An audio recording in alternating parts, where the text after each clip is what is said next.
Hello, my name is Aiden Mavrodoglu, and I'm going to be talking about the planning for a sustainable campus at UNG Dahlonega. So, picture the satellite here is of Dahlonega, Georgia. It's currently being used as a college. Um, in the college, they have fields, buildings, parking lots, walkways, sidewalks, and a lot of land. So some things done right in regards to the sustainable urban design are that they have a gardening area, as well as they recycle and they keep those open fields maintained by keeping people from walking across it to get to class. It's mainly just used to like have a picnic. Um, some things that they need to work on are better transportation and the reduce, reuse, and recycle items from their dorms. So, what is sustainable urban design? So, sustainable urban design is the process to minimize environmental impact while maximizing cultural benefits for residents, all while reducing waste and making the area an environmentally friendly place for everyone and everything. So, I chose to do a bike rental program for my outside SUD. A bike rental program will encourage students to rent a bike to use instead of their cars during the semester. Bike sharing encourages those who wouldn't normally ride a bike for transportation. Riding a bike is one of the most sustainable forms of local transportation since it only uses the energy produced by pedaling your legs. Reduces a multitude of things, such as traffic congestion. This creates less traffic and is more efficient for use of space. Reduction in carbon footprint, so it's the decrease of car usage and it's a more efficient transportation. There's also environmental benefits. It reduces pollution as well as the resource efficiency because bikes require few resources to manufacture, maintain, and operate compared to the cars.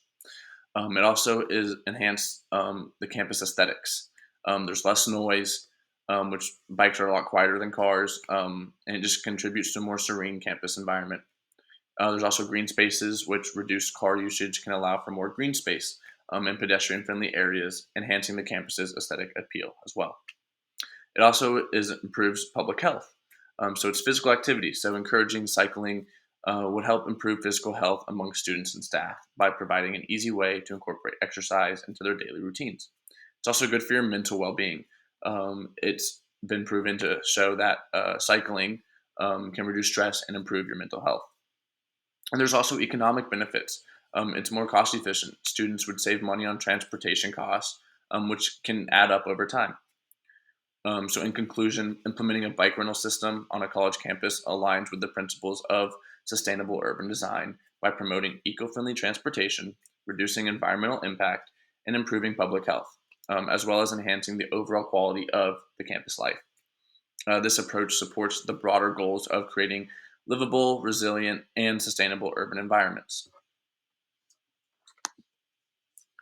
So here where I set up my bike stations, I set one up down by Radar Ridge. So people wanting to go to the intramural sports, they can get down there and drop their bike off.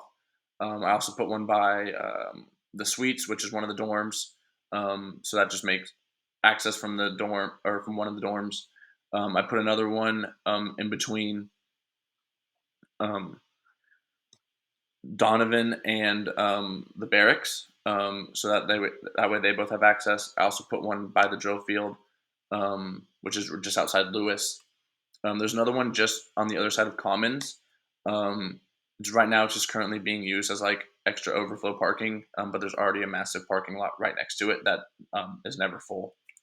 And then put another one over kind of next to the library, which is in between the library and Owen. So it gives the people on that side of campus a way to easily access their bike. Oh, and there's another one at Hogue, just because Hogue is right by the gym.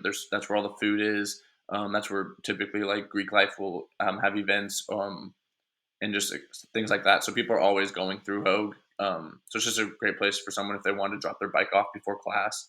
Um, but yeah, so the initial cost of the bike rentals.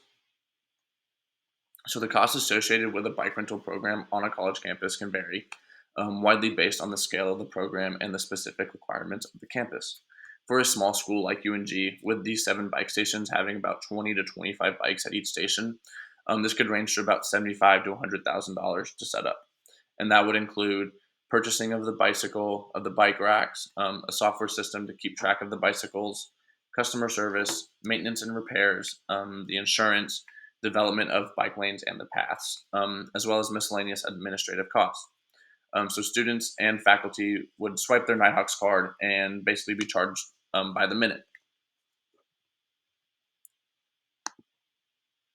So some cons of implementing bike rentals. So while bike rentals on college campuses offer numerous benefits, there are also some potential drawbacks that need to be considered. So the setup.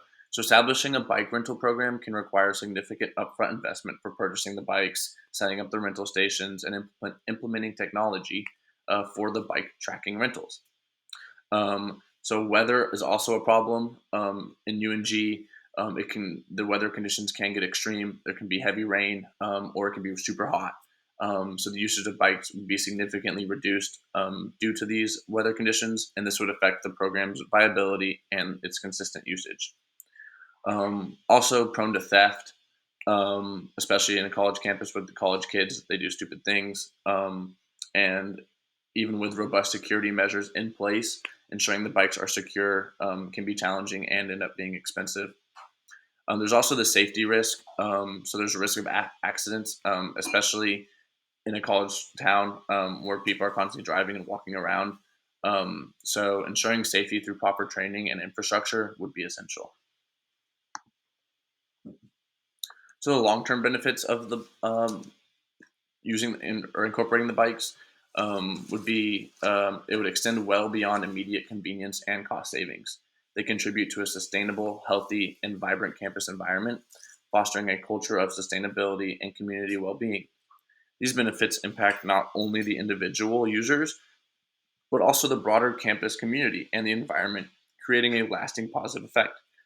UNG would also end up making their money back over time with all the student and faculty usage. So for my next initiative, I chose to implement a zero waste program at UNG Dahlonega, where one man's trash is another man's treasure. So for the zero waste program, sustainable urban design initiatives for indoor implementation or application focus on enhancing the environment. I think UNG should implement these donation programs, such as campus programs, where UNG would organize a campus-wide donation drive where students can drop off unwanted furniture instead of trashing the items, as well as furniture swap events where UNG students could bring their used furniture and swap it with others. And then, as well as a free cycle initiative where UNG creates a free cycle network to encourage students to give away items they no longer need. Donations would be made to homeless shelters and domestic violence shelters, and that's just to name a few. So the donation stations would be placed where they're easily accessible to dorms and student traffic. Some of the places I chose to place donation stations are would be up again, kind of like where the bike areas were as well. Would be by Suites. They have an open cement area back in between the two buildings. That would be a perfect spot to put them. Another spot would be in between commons. Um, and that way, people in commons are then able to easily access a donation station. Another one would be in between Donovan, Lewis, and the barracks. So that would hit all three of those dorms and make it very accessible for them. Another one would be down by Owen again. That's typically where the athletic dorms are and where the athletes live. So it, they're kind of in the same. They look for this. They have the same wants and needs more in a sense than maybe someone in the core. So they'd probably be looking for more of the same things, as well as in Hogue. Hogue's just a little out of the way, but if someone had already loaded something in a truck, there's a massive parking lot right by Hogue, which is easily accessible and would just be a great spot, especially with all the foot traffic and people walking through there.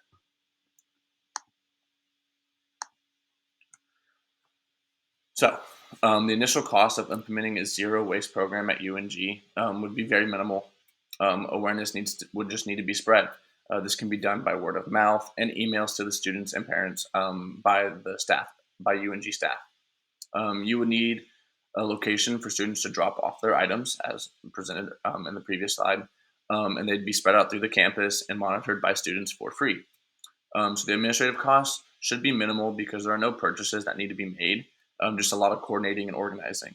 The university should have the items needed, such as like tables, tents, and maybe even a water station. So, implementing a zero waste program at a college can bring drawbacks.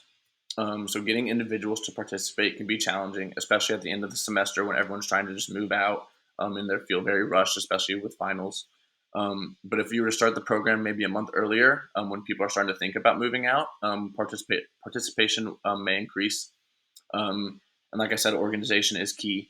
If the piles are not organized in an orderly fashion, students are not going to want to participate because of the amount of time it would take to search for something that they may need. Coordinating with donation centers to pick up items that students do not choose um, would also kind of take time and making sure that they're able to get out there and that the furniture and items aren't just sitting out there for multiple days.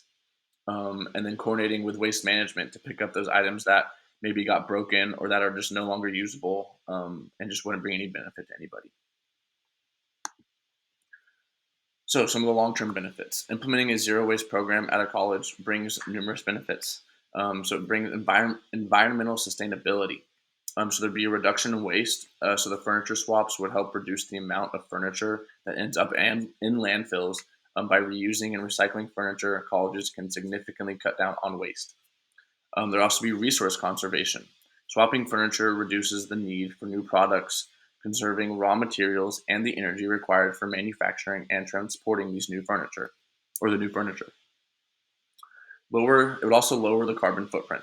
By minimizing the production and disposal of furniture, furniture swaps contribute to a lower carbon footprint for the campus. So reducing the move out waste at the end of the year clean out. Students often dispose of furniture they no longer need. I know I did. And these furniture swaps would provide a solution to reduce the amount of waste generated during this period. So it'd also be an ease of transition. Incoming students can then benefit from these furniture swaps organized during move-in periods, making the transition to college life smoother and more sustainable. There's also the practical benefits. The convenience. Furniture swaps provide a convenient solution for students who need to quickly furnish their dorms or apartments, especially at the beginning or at the end of the academic year. It's also very accessible. These swaps ensure that all students, regardless of their financial decision or situation, have access to necessary furniture items, which would promote equity and inclusivity. Also allows for students to get involved within the school to help build their resume and their personal relationships. And then these are my sources. Thank you.